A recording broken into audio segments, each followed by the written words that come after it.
دوستان و همراهان گرامی، درود خدمت همه شما. امیدوارم که حالتون بسیار عالی باشه. ادامه کتاب امریکن انگلیش فایل 2 ویرایش سوم هستیم. یونیت 8 پارت A هستیم بچه و عنوان درس رو میبینید. Should I stay or should I go؟ میگه بمونم یا برم. در قسمت گرامر هم قرار هست در مورد فعل should صحبت بکنیم.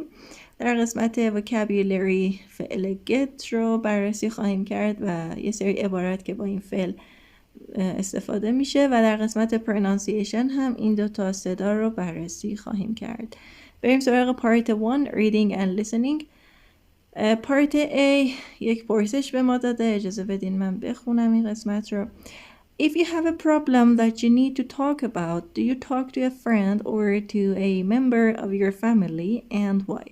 میگه اگر شما یک مشکلی داشته باشید که نیاز دارید در موردش صحبت کنید، با یک دوست صحبت میکنید یا با یکی از اعضای خانواده‌تون؟ چرا؟ اینو بچه تبدیلش کنید به یک اسپیکینگ کوتاه و پاسخ بدین بهش. میتونید همینجا پاز بزنید و پاسخ رو بگید و بعد ادامه فیلم رو ببینید. بریم سراغ پارت B. TV talk show host Graham Norton has an advice column in a newspaper. میگه این آقای گراهام نورتن که مجری هست، در واقع مجری برنامه تلویزیونی هست، یک ادوایس کالم هم در یک روزنامه داره. ادوایس کالم بچه یعنی یک کالم پرسش و پاسخ میتونیم بگیم. Read the problem that was sent to him and 3 possible options. میگه یک مسئله رو که برای اون فرستاده شده، برای همین آقای گراهام فرستاده شده و 3 تا آپشن ممکن رو بخونید. این آپشن ها رو این پایین گفته بچه. خب و بعد چی کار کنیم؟ Then talk to a partner و بعد با یک پارتنر صحبت کنید. Which of the 3 pieces of advice do you agree with and why؟ میگه با کدومی که از این توصیه ها شما موافق هستین و چرا؟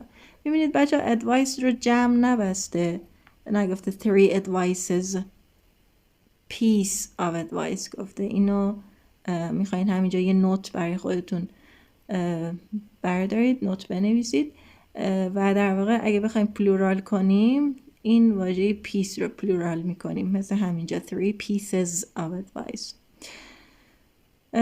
اوکی، خب بریم این قسمت رو بخونیم ببینیم که مشکل چیه و بعد possible option ها چیان.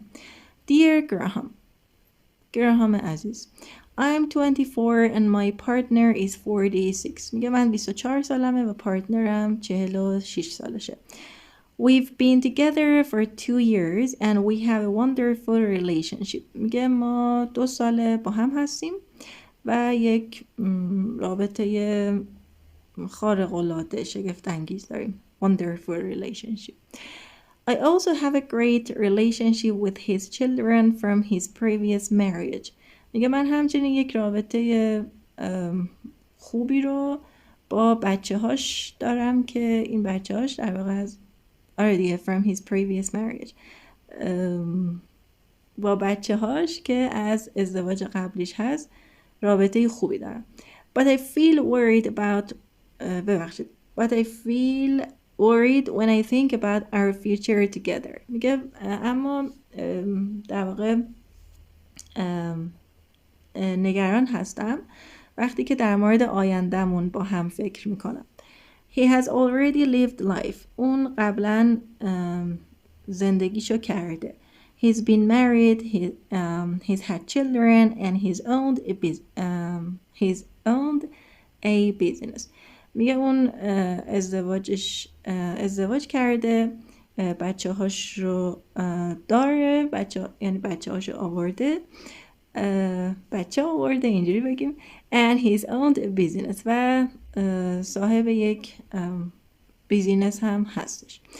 I'm just starting my life. من هنوز تازه دارم زندگیمو شروع میکنم. I want to have children. من میخوام بچه داشته باشم. But he is not sure. اما اون مطمئن نیست.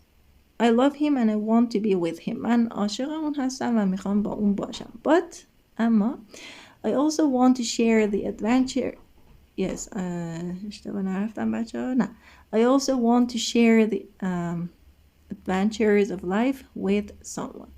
اما همچنین میخوام که ماجراجویی های زندگی رو هم با یکی شیر کنم.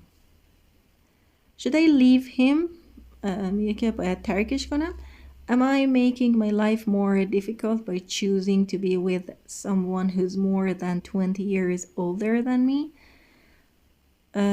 میگه که من دارم زندگیمو سخت‌تر میکنم با انتخاب کردن با شخصی که 20 سال بیش از 20 سال از من بزرگتره.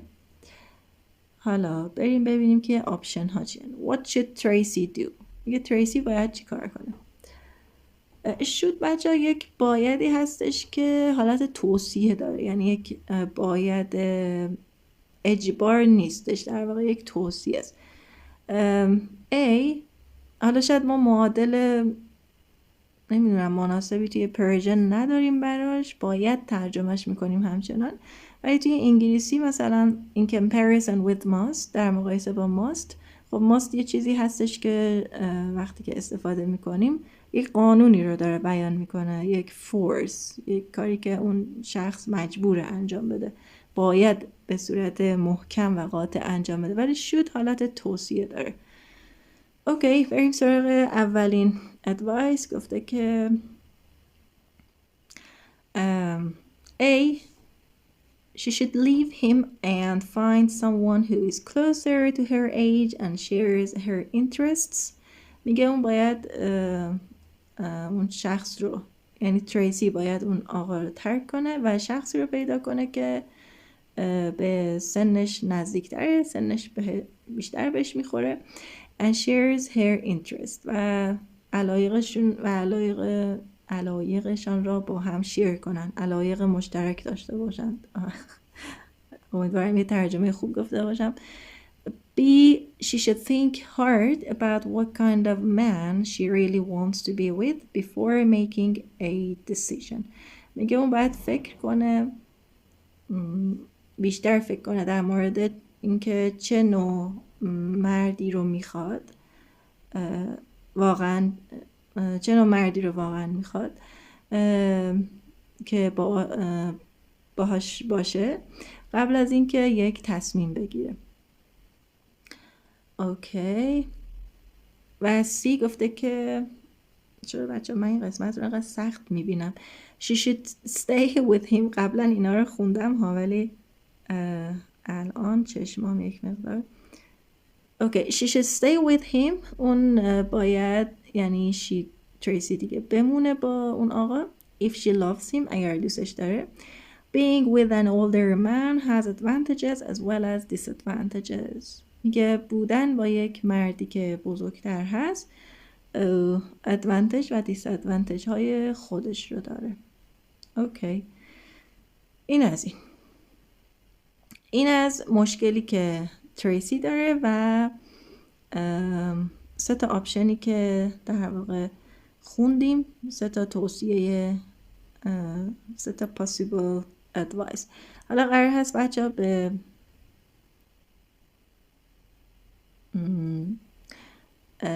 ادوایسی که گراهام به تریسی گفته گوش بدیم.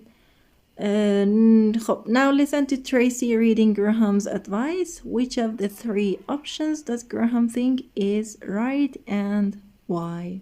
خب بذارید من این قسمت رو پلی کنم. اوپس اوکی خب چند بود؟ 8.1 بچه بریم سراغ 8.1. بریم توصیه جناب گراهام رو گوش بدیم. 8.1 شما صدای یک خانم رو بچه خواهید شنید، چون که در واقع تریسی داره مثلا پاسخی که گراهام بهش داده رو میخونه. اوکی 8.1 اوکی این هنگ کرد بچه. اوکی CD4 American English File 3rd edition Level 2 student book by Christina Latham Koenig, Clive Oxenden, Jerry Lambert, and Paul Seligson. Published in copyright Oxford University Press, 2021. 8.1. Hi, Tracy. You know the answer to your last question, and it is yes. You're making your life more difficult. But it's also true that having a long-term relationship with anyone is difficult, and in your case you can at least see what some of the problems are. I'm sure this man loves you and will support you in all your goals in life, but it's true that he has already done all the things you want to do. It's not his fault, but it means that he will never get as excited as you about, for example, a wedding or having another child. And everything you experience together, he will probably compare to the last time he did it. You should think carefully about what kind of partner you really want. Someone who can support you and show you the way in life, or someone who will discover life with you. You shouldn't make a decision in a hurry. When you are clearer about what you want, then you can decide if you're going to stay with this man or not. Good luck. اوکی خب کدوم یکی از این توصیه ها رو گفت بچه ها؟ A, B یا C؟ خب بله B رو گفت دیگه بچه ها. بریم سراغ پارت گرامر بچه ها. در مورد فعل should هست. پارت A میگه که look at the sentences. به این جمله ها نگاه کنید. Answer questions 1 to 3 و به این پرسش های 1 تا 3 پاسخ بدید. Should I leave him? She should stay with him. You shouldn't make a decision in a hurry. این از جمله ها. حالا بریم ببینیم پرسش ها چی است. Number 1. What do we use should for? میگه should رو برای چی استفاده میکنیم؟ A. Rules قوانین. B. Advice پیشنهاد توصیه. و C. Permission یعنی اجازه. خب B درست هست بچه.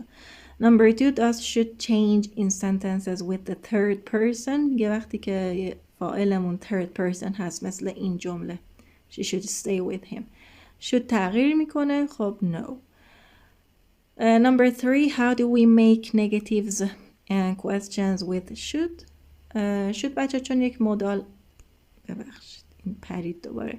should چون که یک مودال ورب هست ما not رو اضافی میکنیم به خود should یعنی یک فعل کمکی دیگه نیاز نداره.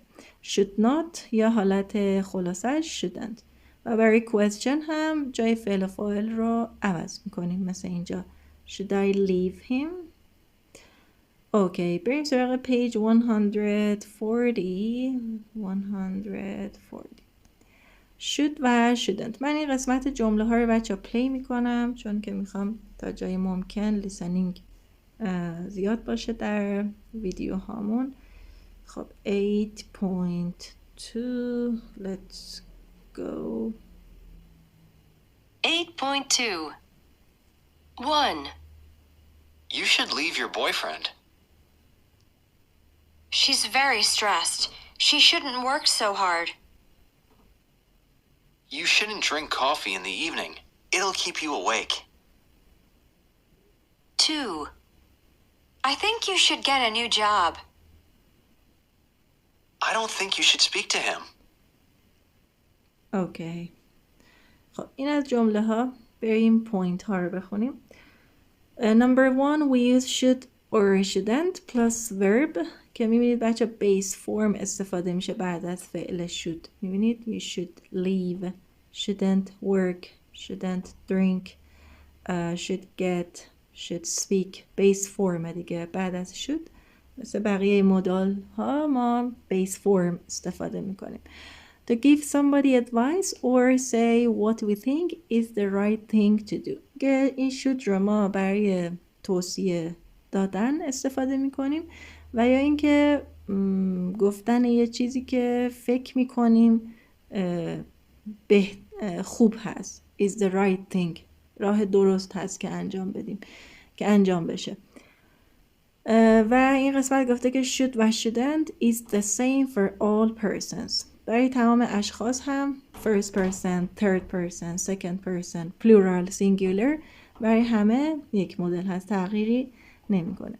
Number 2 میگه we often use I think you should or I don't think you should. میگه ما اغلب این مدلی بچه اگه میخوایم با I think استفاده کنیم، یعنی با عبارت I think شروع کنیم این جمله رو میگیم I think you should، یا اون think رو منفی میکنیم I don't think you should، به جای اینکه بیایم shouldn't رو منفی کنیم. اوکی، البته این هم اوکی هست I think you shouldn't. این هم استفاده میشه، حالا میگم تو spoken language خیلی چیزها ممکنه تغییر کنه. و در این باکس هم بچه ها فعل ought to رو گفته که در واقع میتونیم بگیم معادل فعل should هست. You can also use ought to، حالا منفی کردنش چجوریه ought not to، یه فعل عجیب غریبی هم هست بچه ها. Instead of should or shouldn't، به جای should و shouldn't ما میتونیم ought to و ought not to رو استفاده بکنیم. جمله ها رو ببینید. You ought to leave your boyfriend. You ought not to work so hard. اوکی، این هم از فعل ought to. بریم exercise. Complete with should or shouldn't، میگه با should و shouldn't کامل کنید. بچه من این قسمت ها رو دیگه یادآوری نمی کنم بهتون، فکر می کنم چند جلسه است یادآوری نکردم. وقتی به اکسرسایز ها می رسیم خودتون پاز بزنید، انجام بدید و بعد برگردین چک کنید. اوکی؟ خب بریم سراغ پارت A. من فرض می کنم شما انجام دادید و دارید پاسخ ها رو فقط چک می کنید. اجازه بدین این صفحه رو بزرگ کنم. خب مثالش گفته که you should lose some weight، شما باید وزنتون رو کم کنید. Number 1 میتونیم بچه تو ترنسلیشنش مثلا بگیم بهتره، شما بهتره وزنتون رو کم کنید که با اون ماست اشتباه نشه. حالا نمیدونم نظر شما چیه. Number 1 work really long hours every day. خب you shouldn't work really long hours every day. Number 2 you should stop smoking. Number 3 more fruit and vegetable. You should eat more fruit and vegetables. Number 4 put so much sugar in your coffee. You shouldn't put so much sugar in your coffee.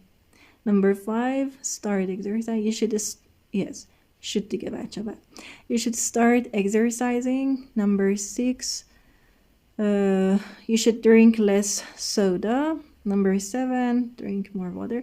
You should drink more water. Number 8 go to bed so late. You shouldn't go to bed so late. بریم ببینیم پارت B چی گفت. Complete the sentences with should or shouldn't plus a verb from the list. خب برای این جمله ها هم بایستی فعل should رو بذاریم و فعل درست رو با توجه به کانتکست انتخاب بکنیم. فعل هامون چیه بچه؟ be، buy، book، drive، leave، relax، spend، study and wear. We should leave now. It's getting late. Number 1 scarf. It's really cold today. You should wear a scarf today. میگه شال گردن بپوش، شال گردن بنداز. It's really cold today. Number 2 this afternoon I have an exam tomorrow. I should study this afternoon. Number 3 you should book a vacation. You need you need a break. Number 4 you look really sick. You shouldn't be at work. Number 5 she's very sad. She should be relaxed. She should relax. She's very stressed right now. Number 6 so fast. You shouldn't drive so fast. This road's very dangerous. Number 7 parents should spend more time with their children. And number 8 you shouldn't buy him an iPad. He's only 7 years old. Okay. برگردیم page 62. در پارت C بچه ها چند تا پرابلم رو در واقع مطرح کرده و از ما خواسته که یک پاسخ کوتاه بدیم به این مشکل ها که اون شخص باید چی کار کنه، بهتره چی کار کنه و از فعل should استفاده کنیم یا shouldn't مثلا. خب من بخونم عنوان این سوال رو. Read the messages، میگه پیام ها رو بخونید. What should the people do، میگه افراد بهتره چی کار کنن. Write a short answer to each message، یک پاسخ کوتاه برای هر پیام بنویسید. حالا مشکل ها چیه؟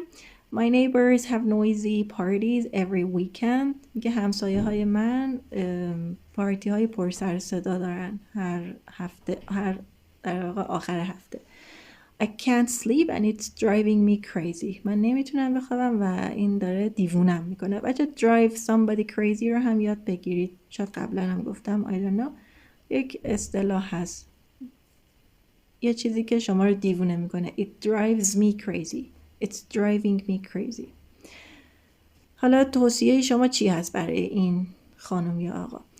مسیج بعدی: It was my girlfriend's birthday yesterday and I forgot to get her a present. She isn't happy. میگه دیروز تولد دوست دخترم بود و من فراموش کردم که براش کادو بگیرم. She isn't happy. خوشحال نیست. حالا توصیه‌تون چیه؟ پیام بعدی: I share an apartment with a friend. میگه که من با دوستم توی یک آپارتمان داریم زندگی میکنیم. But she never does any housework. اما اون هیچ کدوم از کارهای خونه رو انجام نمیده. حالا توصیه شما باز چیه؟ و آخرین مسیج: My 10-year-old son wants a smartphone. میگه پسر 10 ساله من یک سمارت فون میخواد. He says all his friends have one. اون میگه که همه دوستاش یه دونه سمارت فون دارن. حالا توصیه شما برای ایشون چیه؟ اوکی، این قسمت رو بچه ها میتونید تبدیلش کنید به یک سپیکینگ یا اگه دوست دارید رایتینگ، ولی حتما انجام بدید بچه ها. یک پرکتیس خوب هست برای گرامری که الان با هم کار کردیم. اوکی، بریم سراغ پرونانسیشن. صداهای او و او رو قرار هست کار کنیم. او و او. اینجوری فکر کنم بهتر شد. خب پارت A گفته listen and repeat the words and sounds. میگه گوش بدین و تکرار کنید واژه ها و صداها را. What's the difference between the two sounds؟ میگه تفاوت دو تا صدا چی هست؟ Which consonant isn't pronounced in should and would؟ میگه کدوم حرف بی صدا تلفظ نمی شود در واژگان should و would. به نظر شما بچه کدوم کانسونانت هست که تلفظ نمیشه توی این دوتا واژه؟ حالا میفهمیم با هم. خب اجازه بدیم من این قسمت رو پلی کنم. 8.3 اوکی، بریم 8.3. 8.3 Bull should would good put Boot. Ooh. Choose. Do.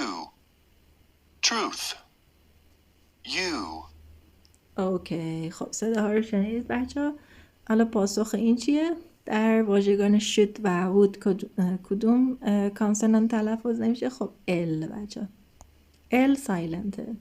اوکی، بریم سراغ پارت B. گفته که put the words in the correct. اوکی، then listen. اوکی، خب اینا رو باید توی ردیف های درستش قرار بدیم.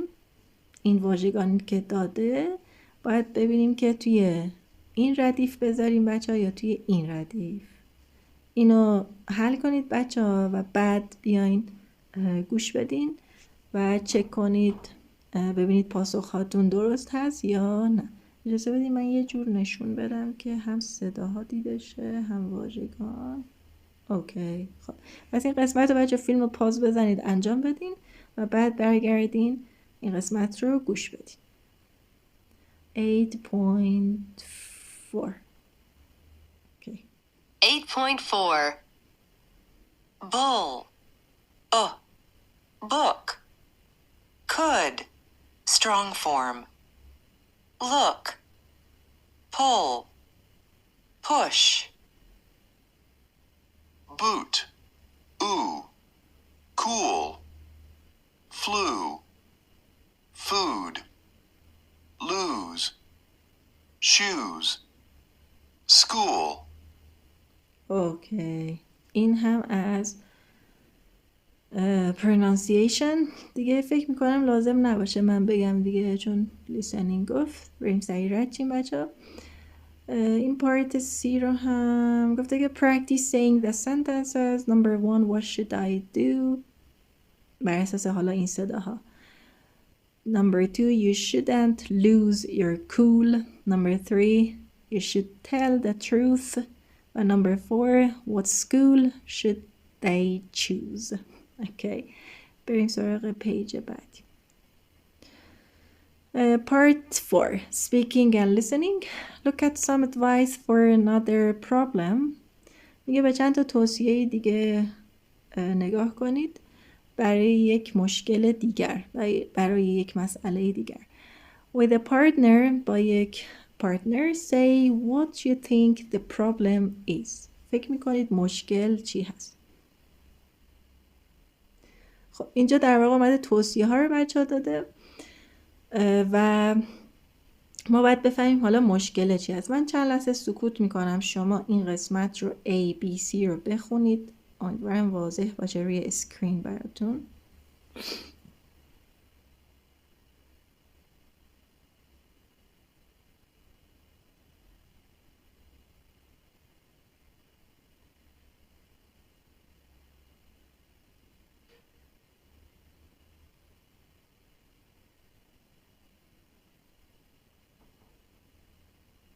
اوکی، خب به نظر شما حالا مشکل چی هست؟ میتونید پاز بزنید و یک حدس بزنید برای خودتون و بگین چرا این حدس رو میزنید و الان من پلی میکنم ببینید که در واقع مسئله چی هستش. خب پارت بی در واقع لیسنینگ مربوط به این قسمت. اجازه بدین اینجوری نشون بدم.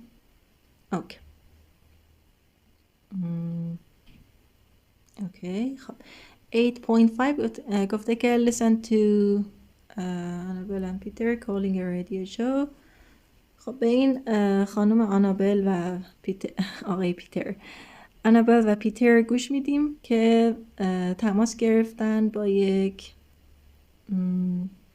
تماس میگیرن، در واقع خواهیم ترجمه بهتری داشته باشیم، با یک رادیو شو، یک برنامه رادیویی به نام What's the problem؟ مشکل چیه؟ و make notes و نوت بردارید about the problem with their son where you write و نوت بردارید در مورد اون مشکلی که با پسرشون دارن. where you write میگه حالا منظورش اینه که حدس شما درست بوده یا نه. اجازه بدین این قسمت رو پلی کنم. Okay, 8.5. Okay, yes. 8.5. Hello, I'm Annabelle. And I'm Peter. Hi there, Annabelle and Peter. What's your problem? We have a son, Jamie, and he's 25. He's a chef. But he still lives with us because he says it's too expensive to rent an apartment and he doesn't earn enough money. He gives us some money every month for bills. Not much, but a little. And, you know, it's nice to have him at home. But we think he needs to be more independent. Yes, absolutely. But last week, he told us that he's planning a 2-week vacation to Mexico with his friends. I mean, it's true that he works full-time and we know he needs a break, but we really think... Yes, we don't think he should go on an expensive vacation when he doesn't give us much money. We think he should save his money so that he can get his own place to live. Should we tell him that he can't go to Mexico? خب مشکل چی بود بچه ها؟ متوجه شدین که یک پسر 25 ساله دارن که هنوز با پدر و مادرش زندگی میکنه و پدر و مادرش گفتن که اون توی مخارج خونه حالا یک مقدار برای پرداخت قبض ها در واقع یک مقدار پولی به ما پرداخت میکنه که زیاد هم نیست و الان هم تصمیم گرفته که بره به یک سفر 2 هفته‌ای، گفت فکر میکنم به مکزیک، و حالا اینا معتقدن که نباید بره و باید should save money، پولش رو ذخیره کنه که بتونه یک مکانی رو برای زندگی بگیره. حالا بریم ببینیم که پارت سی گفته چی. Talk to your partner and choose the best advice for Annabelle and Peter. Check A, B or C and say why. حالا با توجه به این مشکلی که شنیدیم به نظر شما از این توصیه ها کدومش میتونه بهتر باشه، A, B یا C؟ و بعد الان میخوایم در واقع گوش بدیم و بعد الان جالب شد، الان میخوایم گوش بدیم ببینیم که به یک اکسپرت در واقع گوش بدیم. Listen to an expert giving them advice. Is it the advice you chose? Is it good advice? Why or why not? قبل از اینکه بچه به این قسمت گوش بدیم خودتون بگید که به نظر شما کدومی که از این توصیه ها درست هست و چرا. بعدش بیایید ادامه فیلم رو ببینید و پارت دی رو گوش بدین. اوکی؟ خب بریم 8.6.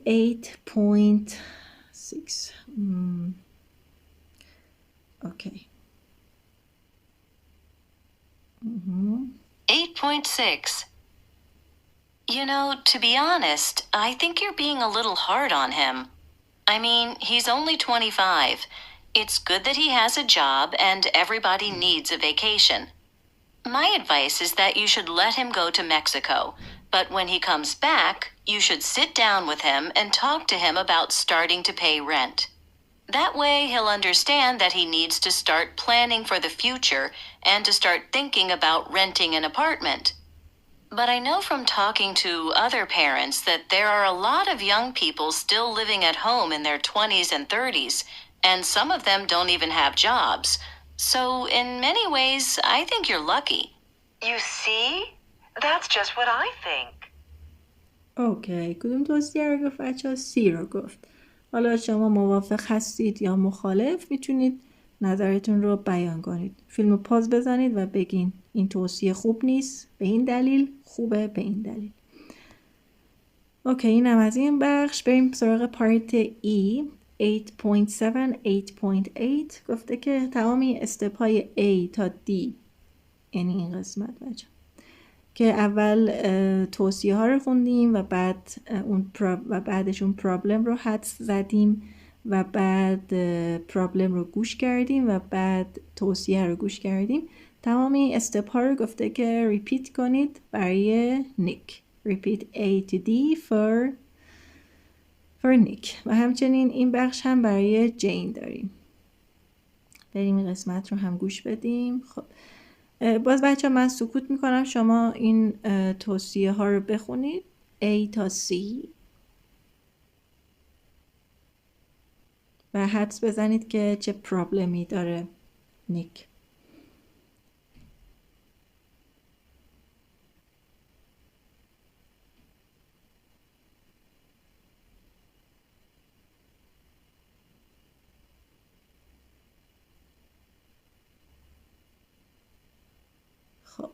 حالا بریم 8.7 رو گوش بدیم ببینیم که مشکل چی هستش. 8.7. اوکی. خب 8.7. Hi there, I'm Nick. Hi, Nick. So what's your problem? Well, I've been with my girlfriend for 3 years. We have a really great relationship, although we're very different. She's smart and popular, and I'm, quiet and hardworking. Anyway, now she wants to move to Chicago because she thinks she can get a better job there. And she wants me to go to Chicago too. And you know, Chicago's much more exciting than Galena, Texas, where we live now. But I have a good job in Galena, and I get a good salary. I mean, the idea of moving and having a new life is like a dream. But for me, that's what it is. I mean, it's a dream. It isn't real. What should I do? Should I follow my heart and move to Chicago with her? Or should I stay here where I know I have a good job, but possibly lose my girlfriend? اوکی، این از پرابلمی که نیک مطرح کرد، یعنی مسئله‌ای که باهاش مواجه شده که دوست دخترش میخواد موو کنه به شیکاگو، ولی نیک میخواد توی اون مکانی که فعلا هستن بمونه و حالا در یک دوراهی قرار گرفته to follow his heart، قلبش رو دنبال کنه و با دوستش بمونه و بره، یعنی باهاش بره، یا اینکه توی همون مکانی که فعلا هستند بمونه و lose his girlfriend. بریم ببینیم حالا 8.8 چه توصیه‌ای رو به نیک قرار هست بگه. 8.8 8.8. I think you should sit down together and talk about your dreams for the future and see if they are the same dreams. If they are, and you can see a future together, then the first thing is for her to look for a job in Chicago. If she finds one, then maybe she can move there first, and you can go on weekends and see how you feel about life there. Thanks a lot for that. I think that's really good advice. اوکی، خب کدوم توصیه بچه‌ها؟ کدوم توصیه رو در واقع ABC میگه این خانم اکسپرت؟ به نظر من C رو گفت دیگه. He should tell her to stay where they are if she wants to stay together. ببخشید A. He should stay where he has a job and see his girlfriend on weekends. اوکی، این از این. بریم حالا برای جین هم همین استپ ها رو دنبال کنیم. باز من چند لحظه سکوت میکنم بچه ها، این ادوایس ها رو بخونید، این توصیه ها رو ABC.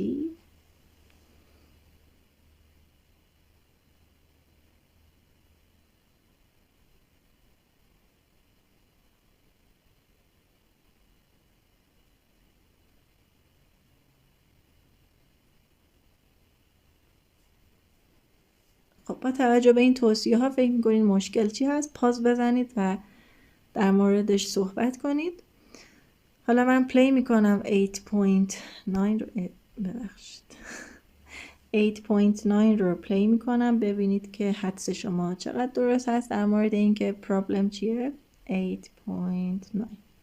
8.9.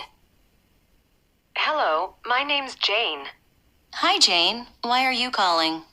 Well, a month ago, my friend Susan and I decided to go on vacation together this summer to Turkey. So we planned everything, and I was really looking forward to it because Susan's an old friend and I don't see her very often. But the other day, she told me that she was telling another friend of hers about our vacation. Somebody I don't know, a woman called Angie, and Angie was really interested, and now Susan has invited her to come too. Susan never asked me what I thought. I don't even know Angie, and I really don't want to go on vacation with someone I don't know. What should I do? اوکی، این از مشکلش. یک سفر 2 نفره قرار بوده برن با دوستشون، ولی دوستش رو هم دعوت کرده به نام انجی و حالا این خانم جین میگه که نمیدونم با این خانم انجی مثلا برم سفر نرم سفر. What's the solution؟ راه حل چیه؟ حالا بریم 8.10 گوش بدیم ببینیم که اکسپرت چه توصیه‌ای میدهد. 8.10 اوکی. 8.10. I think your friend has been a little insensitive, and she's put you in a difficult position. You have several different options. You could say that you aren't going if Angie goes, but then you'll put Susan in a difficult position. Or you could just cancel and suggest taking another vacation later with just the two of you. Or you could invite someone else who you like, and then there would be 4 of you, which is sometimes a better number than 3. But in fact, you don't know Angie, and maybe you'll like her. So I think you should try to get to know her first. If you like her, then the vacation will probably be a success. If not, then you should tell your friend you aren't going because you don't think it will work with Angie. You know, a bad vacation is worse than no vacation. اوکی. در نهایت بچه توصیه‌ای که در نهایت گفت به نظر میاد B بود. She should get to know her friend's friend Angie better and then decide. اولش چند تا آپشن گفت و بعد گفت in fact بلا بلا بلا و به نظر من B دیگه is the true answer. Okay. اوکی. vocabulary and speaking. بریم ببینیم در قسمت vocabulary قرار هست چی رو با هم دیگه یاد بگیریم و یه کار کنیم. Part A گفته که look at 3 sentences from this lesson. گفته که به 3 تا جمله از این درس نگاه کنید. Match get in sentences 1 to 3 to meanings A to C. meaning هایی که برای فعل get گفته بچه buy یا obtain، B receive، C become. حالا جمله ها رو بخونیم ببینیم که توی اینها getی که آورده کدومی که از این معانی رو میده. He will never get as excited as you about for example a wedding. خب این میشه become بچه. میگه اون هرگز هیجان زده نخواهد شد مثل تو. حالا برای مثال در مورد مثلا wedding به اندازه تو excited نخواهد شد. Number 2, he should save his money so that he can get his own place to live. میگه که او باید ذخیره کند، پس انداز کند پولش را تا اینکه بتونه get his own place to live.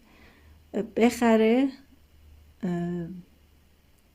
his own place اون مکان خودش رو بتونه بگیره برای زندگی.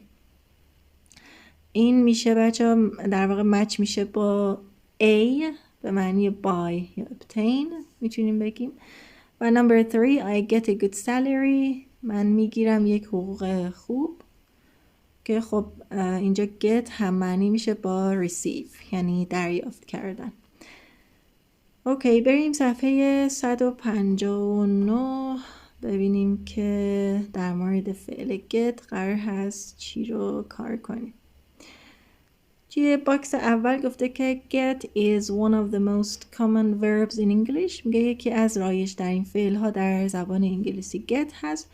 It has several different meanings. میگه معانی چندین معنی مختلف داره. For example, arrive, become, and can also be used with many prepositions or adverbs with different meanings. For example, get up, get on with. و میگه که بذارید از اینجا ترجمه کنم. It has several different meanings. میگه معانی چندین معنی مختلف داره. برای مثال به معنی رسیدن، شدن و همچنین میتونه استفاده بشه با حرفهای اضافه یا قیدها با معانی مختلف. برای مثال get up یا get on with. خب این از اینفورمیشنی که در این باکس به ما داده. بریم سراغ پارت A. Match the phrases and pictures. گفته که این فریز ها و این پیکچر ها رو مچ کنید به هم دیگه. فریز ها هم این هاست بچه. من صفحه رو یک سکرول داون میکنم بچه. شما عبارت ها رو ببینید یک کم آشنا بشه ذهنتون. اولین معنی که بچه ها برای get آورده become به اضافه به معنی شدن که حالا بعدش گفته مثلا adjective میتونیم استفاده کنیم یا past participle. نگاه کنید عبارت ها رو. get angry, get okay.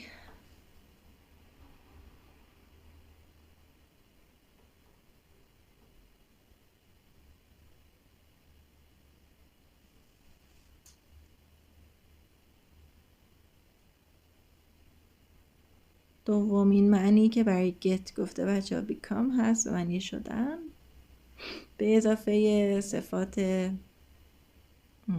comparative. سومین معنی به معنی buy یا obtain هست. اینجوری میشه صفحه.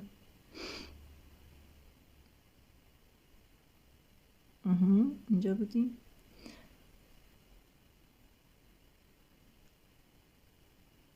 معنی بعدی get به اضافه preposition.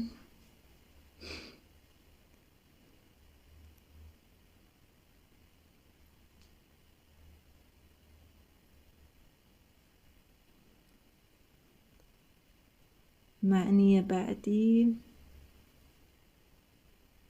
get به تنهایی یا get to به معنی arrive رسیدن.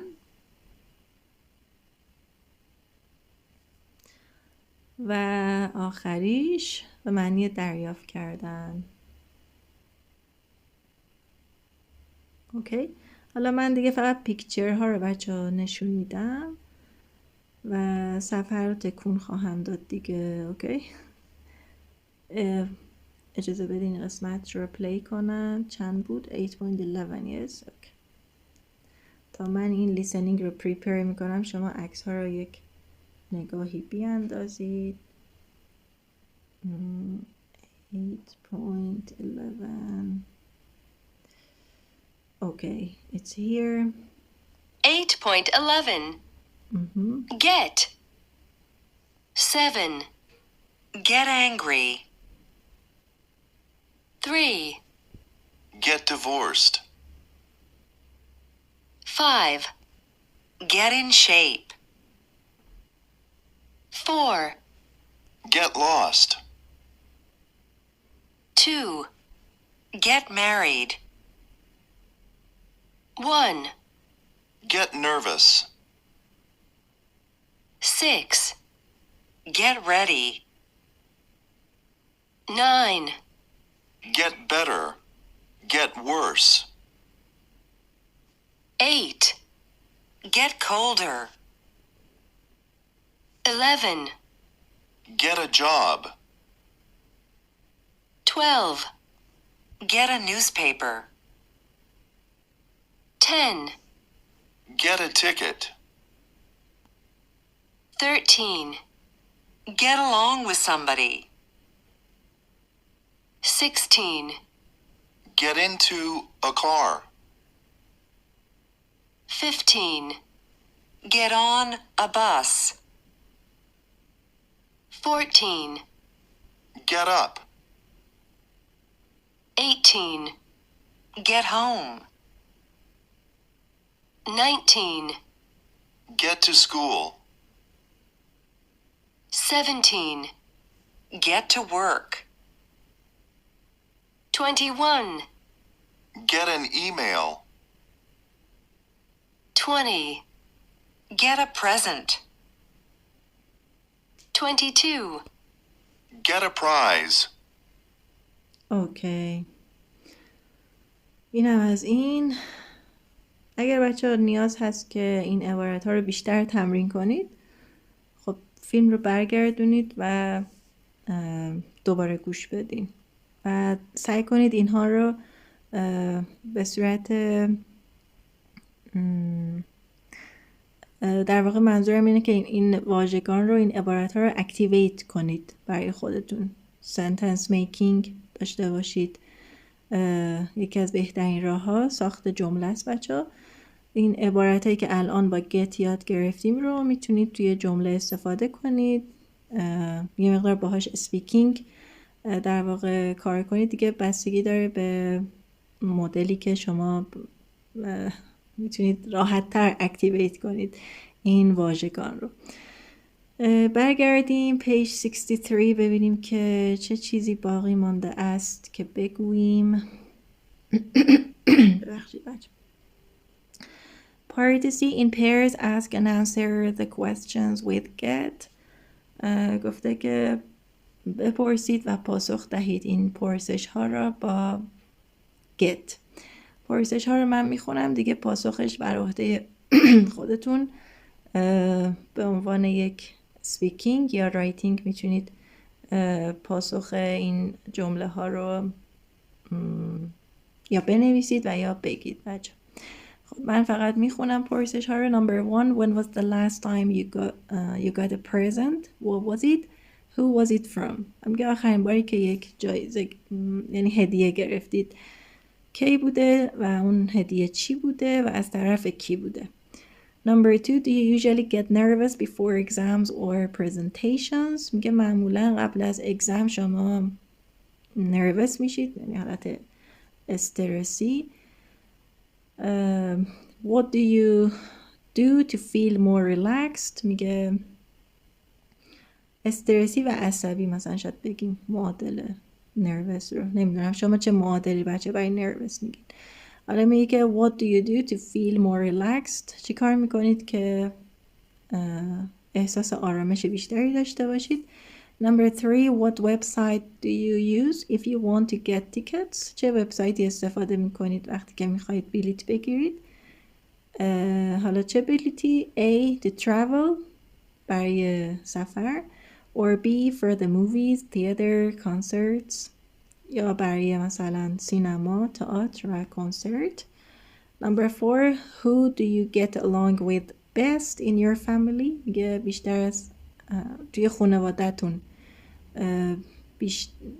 با چه کسی ارتباط خیلی خوبی دارید، بهترین ارتباط رو دارید، بهتر میتونید باهاش کنار بیایید. نمیدونم معادل سازی های مختلف گفتن. Is there anybody you don't get along with؟ کسی هست که آبتون باهاش توی یه جوب نمیره. Okay. Number 5, how do you get to work or school or college؟ میگه شما چطور میرسید میروید به کار، مدرسه و یا کالج. How long does it usually take you؟ چقدر طول میکشه. Number 6, what's the first thing you do when you get home from work, school or college؟ میگه اولین کاری که انجام میدین وقتی که میرسید خونه چی هست؟ حالا گفته از سر کار، از مدرسه یا از کالج وقتی برمیگردید خونه اولین کاری که میکنید چیه؟ Number 7, how many messages do you get a day on your phone؟ میگه چند تا مسیج شما دریافت میکنید روی تلفنتون روزانه. a day. How many emails do you get؟ چند تا ایمیل میگیرید. Who are they usually from؟ معمولا از چه کسانیه. Do you answer them؟ پاسخ میدید آیا. Number 8, do you have a good sense of direction or do you often get lost؟ میگه شما مسیرها رو میتونید خوب پیدا کنید یا اغلب گم میشید. اوکی، اینم از این درس بچه ها. در مورد دیگه همه رو کاور کردیم. اوکی، خب اینم از 8A بچه ها. اگر پرسشی همچنان دارید در مورد این درس you can ask in the comment. توی کامنت ها بپرسید بچه ها. و همین دیگه، تا جلسه بعدی و فیلم بعدی همتون رو به خدای بزرگ میسپارم. Have a great time and see you soon.